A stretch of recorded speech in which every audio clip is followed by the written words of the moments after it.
ಶರಣ್ ಪ್ರಕಾಶ್ ಪಾಟೀಲ್ರು ಒಮ್ಮೆ ವಿಕ್ಟೋರಿಯಾ ಆಸ್ಪತ್ರೆಯ ರೋಗಿಗಳ ಪರದಾಟವನ್ನ ನೋಡಿದ್ರೆ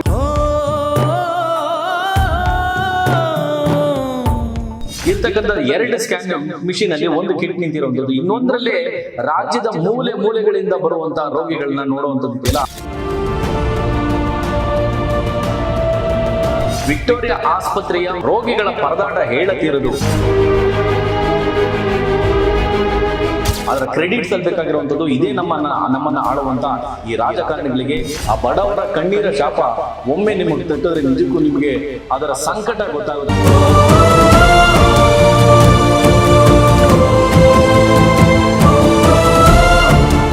ಮಾನ್ಯ ಸಚಿವರಾದಂತ ಶರಣ್ ಪ್ರಕಾಶ್ ಪಾಟೀಲ್ರು ಒಮ್ಮೆ ಈ ವಿಕ್ಟೋರಿಯಾ ಆಸ್ಪತ್ರೆಯ ರೋಗಿಗಳ ಪರದಾಟವನ್ನ ನೋಡಿದ್ರೆ ನಿಜಕ್ಕೂ ಎಂತವ್ರಿಗೂ ಕೂಡ ಮರುಕ ಹುಟ್ಟುತ್ತೆ, ಜೊತೆನಲ್ಲಿ ಸಿಟ್ಟು ಬರದೆ ಇರೋದು. ಯಾಕಂದ್ರೆ ನೋಡಿ, ಈ ಬಿಟ್ಟಿ ಭಾಗ್ಯಗಳನ್ನ ರಾಜ್ಯ ಸರ್ಕಾರ ನೀಡಿ ಎಷ್ಟು ಮುತುವರ್ಜಿ ವಹಿಸಿ ಈ ಬಿಟ್ಟಿ ಭಾಗ್ಯಗಳನ್ನ ನೀಡಿದಲ್ಲ, ಅದರ ಬದಲಿಗೆ ರಾಜ್ಯದಲ್ಲಿ ನಿಜಕ್ಕೂ ಈ ಸರ್ಕಾರಿ ಆಸ್ಪತ್ರೆಗಳಿಗೆ ಒಮ್ಮೆ ಭೇಟಿ ಕೊಟ್ರೆ ಅನ್ಸುತ್ತೆ ಯಾವ ಬಿಟ್ಟಿ ಭಾಗ್ಯಗಳು ನಮಗೆ ಬೇಕಾಗಿಲ್ಲ, ನಮಗೆ ಕೊಡಿ, ನೀವು ಶಿಕ್ಷಣ ಕೊಡಿ, ಆರೋಗ್ಯ ಕೊಡಿ, ವ್ಯವಸ್ಥೆ ಕೊಡಿ ಅಂತೇಳಿ, ಸೂಕ್ತ ವ್ಯವಸ್ಥೆ ಕೊಡಿ ಅಂತೇಳಿ. ಯಾಕಂದ್ರೆ ವಿಕ್ಟೋರಿಯಾ ಆಸ್ಪತ್ರೆಯ ರೋಗಿಗಳ ಪರದಾಟ ಹೇಳತಿರೋದು.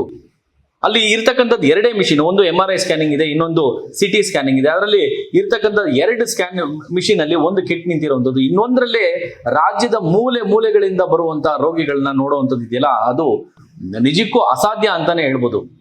ನೋಡಿ, ಯಾವುದೇ ಜಿಲ್ಲಾಸ್ಪತ್ರೆ, ರಾಜ್ಯದ ಯಾವುದೇ ಜಿಲ್ಲಾಸ್ಪತ್ರೆ ತೆಗೆದುಕೊಳ್ಳಿ, ಹುಬ್ಬಳ್ಳಿ, ಧಾರವಾಡ, ಈ ಕಡೆ ಮಂಗಳೂರು, ಚಿಕ್ಕಮಗಳೂರು, ಈ ಕಡೆ ಮಂಡ್ಯ, ಮೈಸೂರು, ಬೆಂಗಳೂರು, ಏನು ಉತ್ತರ, ದಕ್ಷಿಣ, ಹೀಗೆ ನೀವು ಯಾವುದೇ ಜಿಲ್ಲಾಸ್ಪತ್ರೆಗಳನ್ನ ತೆಗೆದುಕೊಳ್ಳಿ, ಅಲ್ಲಿ ಸಾಧ್ಯವಾಗದೇ ಇದ್ದಂತಹ ರೋಗಿಗಳನ್ನ, ಅವ್ರಿಗೆ ಟ್ರೀಟ್ಮೆಂಟ್ ಕೊಡೋದಕ್ಕೆ ಸಾಧ್ಯವಾಗದೇ ಇದ್ದಂತಹ ರೋಗಿಗಳನ್ನ ಎಲ್ಲಿಗೆ ರೆಫರ್ ಮಾಡ್ತಾರೆ ಪ್ರತಿಯೊಬ್ಬರು ಜಿಲ್ಲಾಸ್ಪತ್ರೆ ವೈದ್ಯರು ಅಂದ್ರೆ ಇದೇ ವಿಕ್ಟೋರಿಯಾ ಆಸ್ಪತ್ರೆಗೆ ಹೋಗಿ ಅಂತ ಹೇಳಿ ಕಳಿಸ್ಕೊಡ್ತಾರೆ. ಇಲ್ಲಿ ಗುಡ್ಡೆ ಹಾಕ್ಬಿಡ್ತಾರೆ. ಒಳ್ಳೆ ಕುರಿ ಮಂದೆ ತರ ಗುಡ್ಡೆ ಹಾಕಿರುವಂತಹ ರೋಗಿಗಳ ಪರದಾಟ ಇದೆಯಲ್ಲ, ನಿಜಕ್ಕೂ ಕೂಡ ಹೇಸಿಗೆ ಆಗ್ಬೇಕು. ನಮ್ಮ ಅಧಿಕಾರಿಗಳಿಗೆ, ನಮ್ಮನ್ನ ಆಳುವಂತ ವರ್ಗಕ್ಕೆ ನಿಜಕ್ಕೂ ಹೇಸಿಗೆ ಆಗ್ಬೇಕು. ಯಾಕಂದ್ರೆ ನೋಡಿ, ಇರ್ತಕ್ಕಂಥ 2 ಮಿಷಿನ್ ಅಲ್ಲಿ ಹೊರ ರೋಗಿಗಳ ಪರದಾಟ, ಅಲ್ಲಿಂದ ಇಲ್ಲಿಗೆ ಕಳಿಸುವಂಥದ್ದು, ಇಲ್ಲಿಂದ ಅಲ್ಲಿಗೆ ಕಳಿಸುವಂಥದ್ದು. ನಿಮ್ಗೆ ರಿಯಾಲಿಟಿ ಒಮ್ಮೆ ಈ ವಿಕ್ಟೋರಿಯಾ ಆಸ್ಪತ್ರೆಗೆ ಈಗ ಸದ್ಯದ ಪರಿಸ್ಥಿತಿ ನೀವು ಹೋಗಿ ನೋಡಿದ್ರೆ ನಿಜಕ್ಕೂ ಕೂಡ ನೀವು ಇಂತಹದೇ ಆಕ್ರೋಶದ ಮಾತುಗಳನ್ನ ಹೊರಗಾಗ್ತೀರಿ.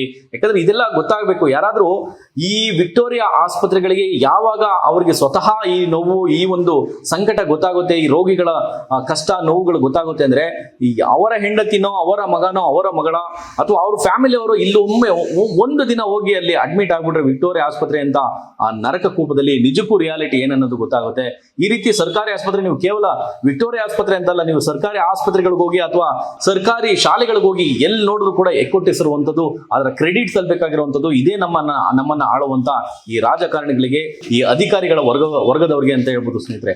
ಅವರೆಲ್ಲರ ಕಣ್ಣೀರ ಶಾಪ ತಟ್ಟದೇ ಇರೋದು ಒಂದಲ್ಲ ಒಂದು ದಿನ ಇದೆಯಲ್ಲ, ಆ ಬಡವರ ಶಾಪ ಆಗಿರ್ಬೋದು, ಬಡವರ ಈ ವೋಟ್ಗಳನ್ನ ಹೆಂಗ್ ತಗೊಂಡು ಗೆಲ್ತಿರಲ್ಲ, ಅದೇ ರೀತಿ ಆ ಬಡವರ ಕಣ್ಣೀರ ಶಾಪ ಒಮ್ಮೆ ನಿಮಗೆ ತಟ್ಟಿದ್ರೆ ನಿಜಕ್ಕೂ ನಿಮಗೆ ಅದರ ಸಂಕಟ ಗೊತ್ತಾಗುತ್ತೆ. ಈಗ ರಿಯಾಲಿಟಿ ನೋಡೋದಾದ್ರೆ, ಪ್ರಸ್ತುತ ಈಗ ವಿಕ್ಟೋರಿಯಾ ಆಸ್ಪತ್ರೆಯ ಕರ್ಮಕಾಂಡ ನೋಡೋದಾದ್ರೆ, ಅಲ್ಲಿ ಇರ್ತಕ್ಕಂಥ 2 CT ಸ್ಕ್ಯಾನಿಂಗು, ಮತ್ತೊಂದು MRI ಸ್ಕ್ಯಾನಿಂಗ್, ಈಗ ಅದರಲ್ಲಿ ಒಂದು ಕಿಟ್ ನಿಂತಿರುವಂಥದ್ದು, ರೋಗಿಗಳ ಪರದಾಟ ನಿಜಕ್ಕೂ ಹೇಳತಿರೋದು.